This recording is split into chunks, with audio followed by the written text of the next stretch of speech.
Madison, Kaylee, Zaina and Ethan, the four students murdered in Idaho.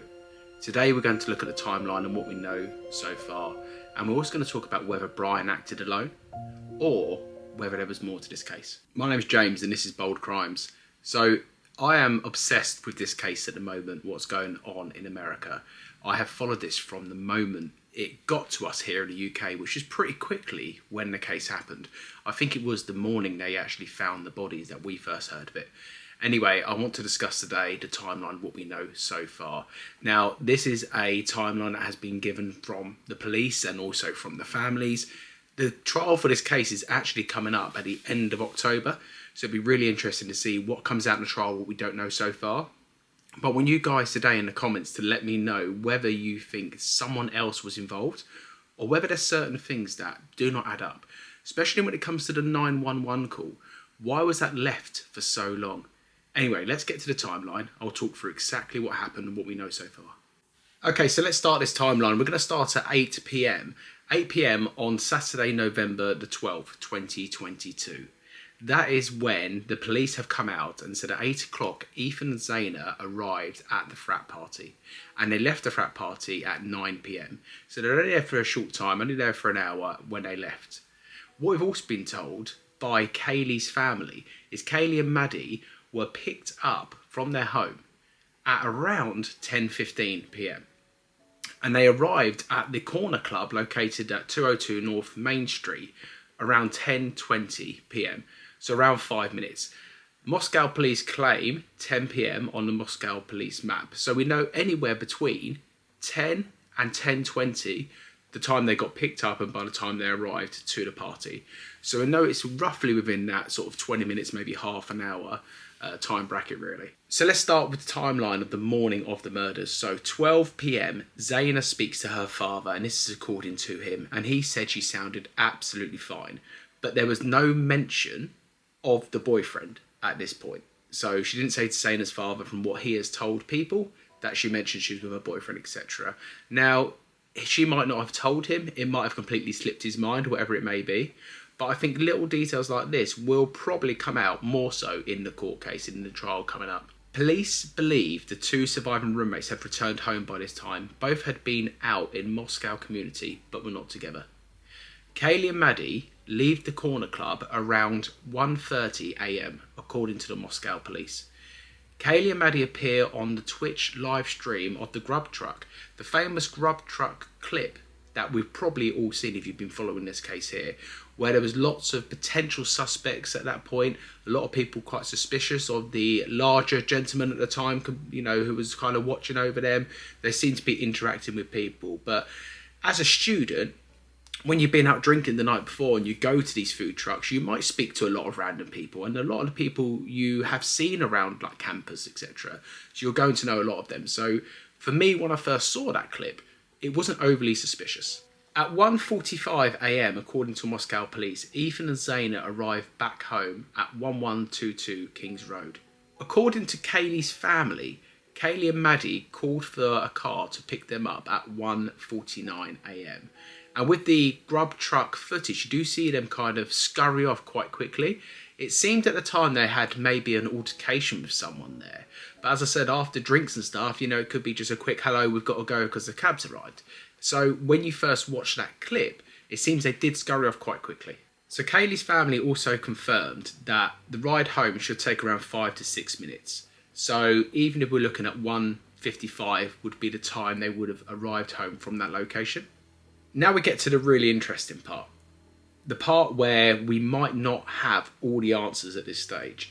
And when the trial happens, we might still not have all the answers completely. There's going to be a few key witnesses here for this case who might be able to piece together some of these missing details. But what we know so far, or what we believe we know so far, is the following. At 2:26 a.m. to 2:44 a.m, Kaylee rung JD 6 times.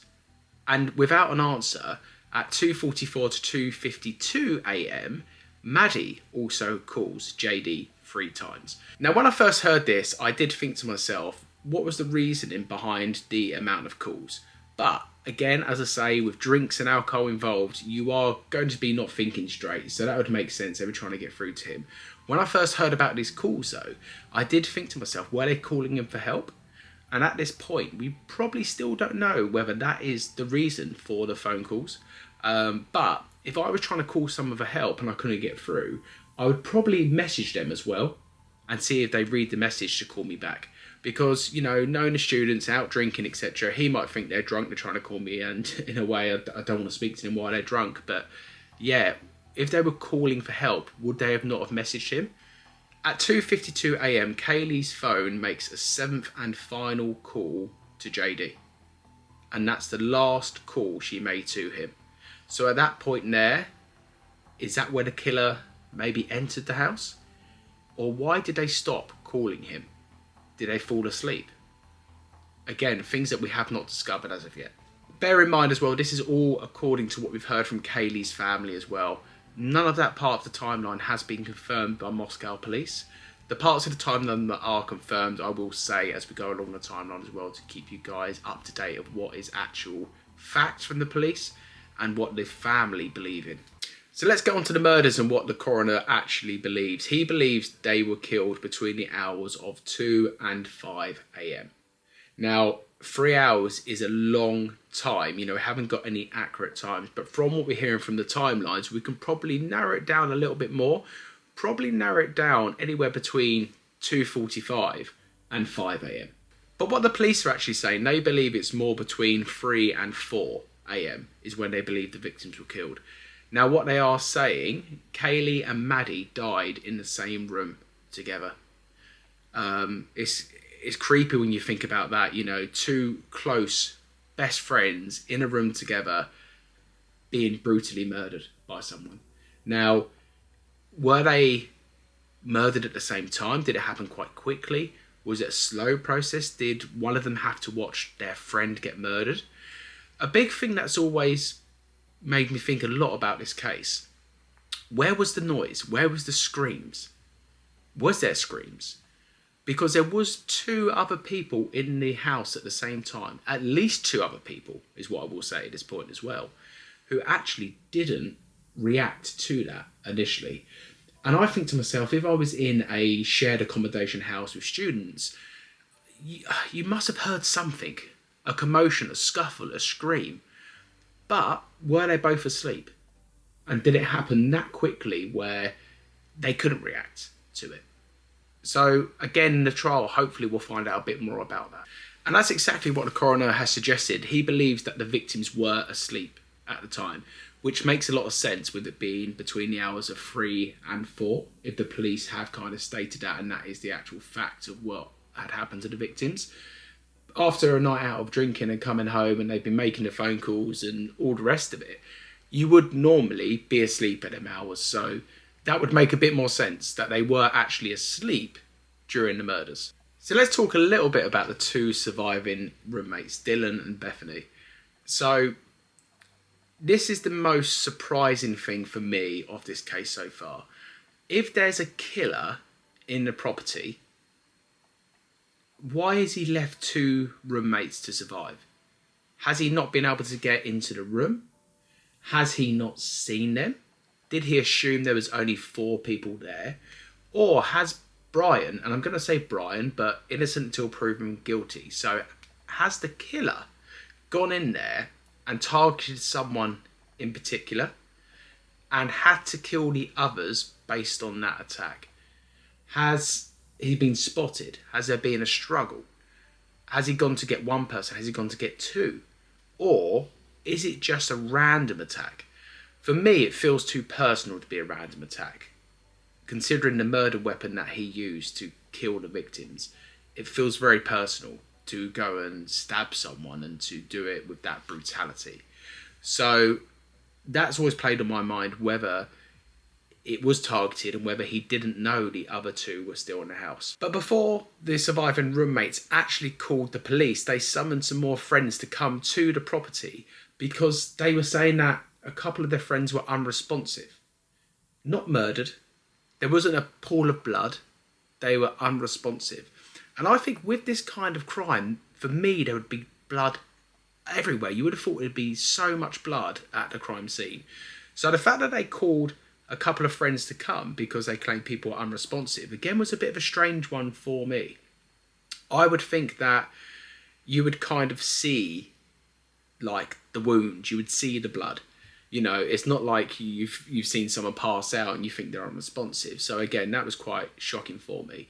But at 11:58, so just before 12 p.m. the next day, Moscow police receive a call stating that they believe a couple of people are unresponsive at the property.